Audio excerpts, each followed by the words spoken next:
Chapter 5 of the Legion of Lazarus by Edmond Hamilton. Recording by Peter Eastman. Chapter 5. The minutes slid past, sections of eternity arbitrarily measured by the standards of another planet, and having no relevance at all on this tiny whirling rock. The beam of light from the small aperture moved visibly across the opposite wall. Hurst watched it, blinking. Outside, Belliver's men were drawn up in a wide crescent across the hill in front of the catafalque. They waited. "No mercy," said Hurst softly. "No mercy, is it?" He bent over and began to loosen the clamps that held the lead weights to the soles of his boots.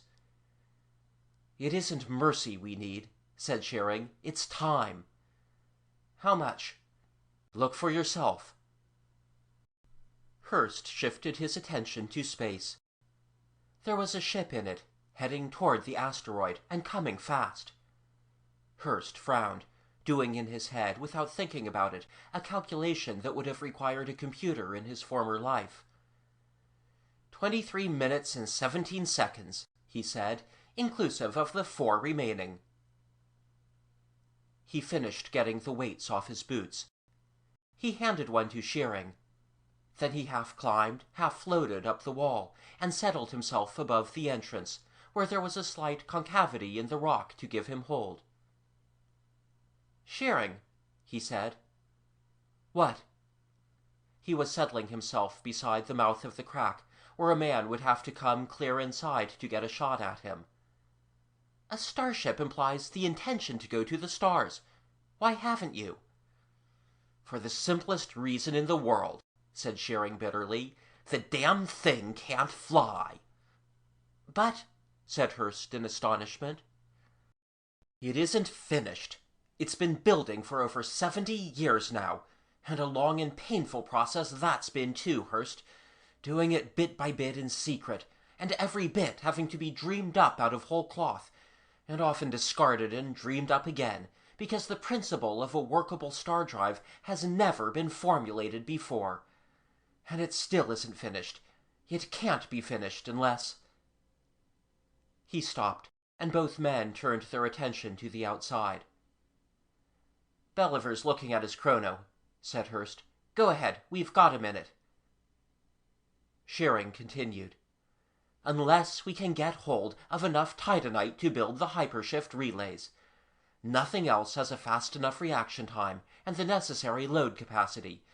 We must have burned out 1,000 different test boards trying."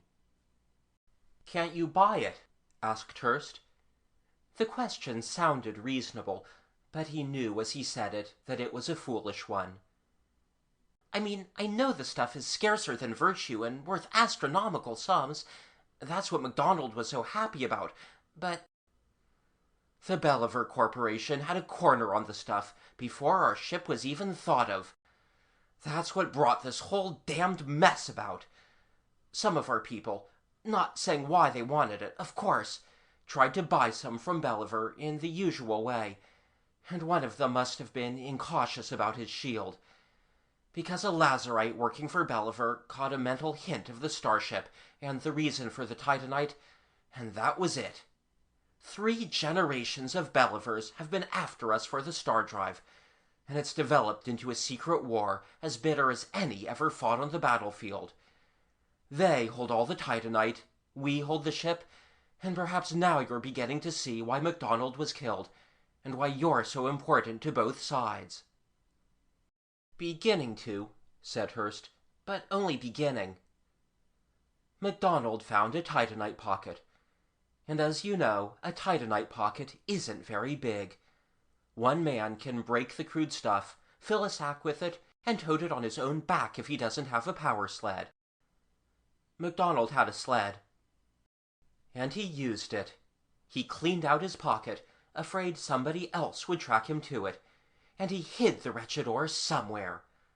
Then he began to dicker. He approached the Belliver Corporation, and we heard of it and approached him.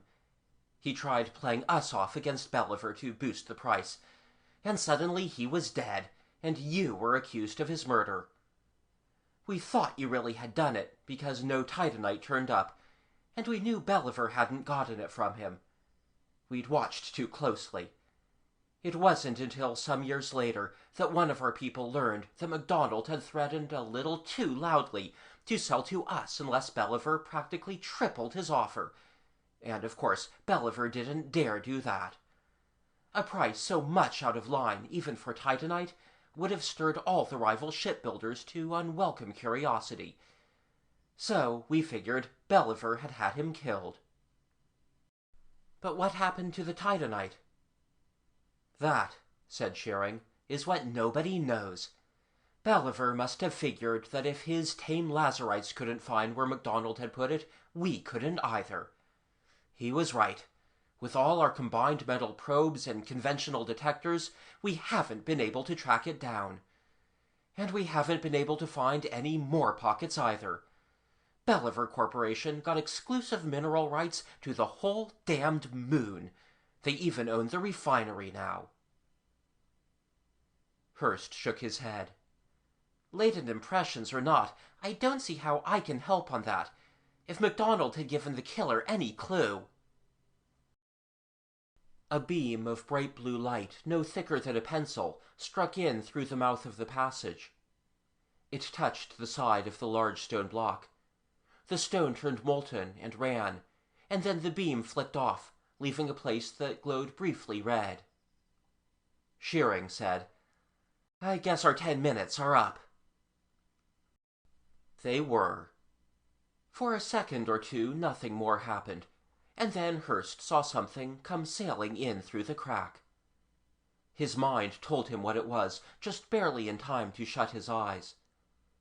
There was a flash that dazzled him even through his closed lids, and the flash became a glare that did not lessen. Belliver's men had tossed in a long-term flare, and almost at once someone followed it, in the hope of catching Hurst and Shearing blinded and off guard.